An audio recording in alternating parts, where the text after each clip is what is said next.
This is Elizabeth Fraser. I'm going to talk about gouache and ink resist this time around.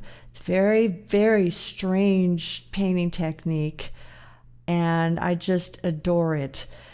You're making a painting with gouache, which is opaque watercolor, and you're leaving some spaces empty on your paper so that ink will eventually stick to it. Anyway, you do your gouache painting in layers. Some people like doing 3 layers. I will paint more thickly and do about 2 layers, but you're painting the same painting over again on top of itself. And then after it's all dry, you paint it with ink. And you do that several times in a row, and then you wash it. Now, this is one that I just finished, and you'll see it in process. Notice how there's exposed paper with white outlines showing around some of the areas of color. And once that was all dry, I took my India ink and I painted over it completely. And it's amazingly freeing to put ink all over the top of a painting that you've worked very hard on. And then you paint it a couple more layers on. You let everything dry in between layers. And you can see the seagull's beak showing through. You can always see your underpainting. And then you wash it. So sometimes I'll use the dog walking through my plants. Get out of there. Sometimes I spray it, and sometimes the dog licks my water that I use as a water bath instead. So today I'm going to use it as a water bath. Now this, can you see this in the sun? It's black with a glare on it. Okay, because I want to see if I can tip it. The seagull is right there, and the lantern thing is right there, and the dog's drinking all my water. Move, move. So I'm going to go ahead and put this down in the water. So, oh, by the way, so this is the back of the painting. The dog's licking it. So, Jackie, please. Jackie. So, what? Hold on. Oh, can I call her back? Tell her we're shooting a video of me doing some painting stuff. Jackie, stop it. Okay, you going still? Yes. All right. So, I put it down in the water. I'll have some paintbrushes ready that I can kind of mush on it if I need to. I'm gloved up just because I don't feel like getting ink on myself. I don't always glove up. So now, we start getting the thing wet. And so it's kind of like panning for gold a little bit. You are panning for gold. It's the gold of your wonderful painting. So can you see where that's starting to flake off now? Yes. Okay. So just the motion of the water, I'm losing the ink on top of some of the paint, and that's what I want. Now, since I'm in a bucket like this, I'm going to go ahead and start, I'll use my fingers on it some. And you can see colors. Can you see the colors under the water? Or is it better when I bring it up? Yeah, I can see colors. Yeah.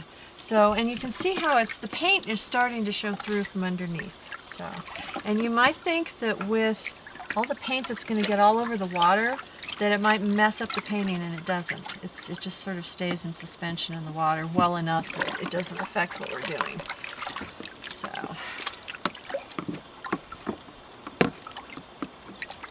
So I'm assuming we're going to, oh, I see the seagull coming out. Hello, seagull. Yay. Whoa, smeary seagull.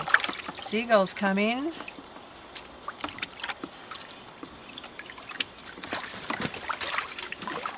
Now, one of my brushes is softer than the other, so I'm going to use my softer brush and just kind of mush around on it a bit. Yeah, it's going. It's going. So the exciting part is watching the image emerge from the obliterated inky thing. I see the ocean coming up.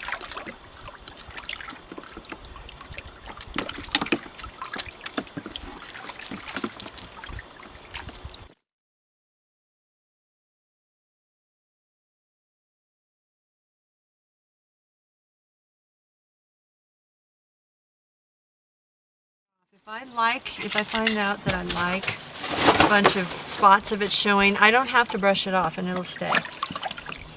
Usually. Sometimes it comes off of its own accord. But since I'm going to be drying this out and then I can go back into it and add watercolor to it to tint it more intensely, I don't worry a whole lot about this. Because part of the joy of this is to let it kind of dictate itself. These paintings really have their own ideas. Now, I want to be careful when I brush it like this because I can introduce some brush strokes like if I push too hard. This is really dirty. You see how it's going now? I'm thinking we should take a little break and put clear water in here. Rolling again. Okay, so here we are with a bit of a dirty painting and some fresh water-ish, fresh-ish. Okay, so now this is getting to where I really like how it's looking. However, I know there's some more detail I can pull out, so I'm going to take the brush and go after this area a little bit. And I'll pull it out of the water and do this, and then put it back in and do this stuff.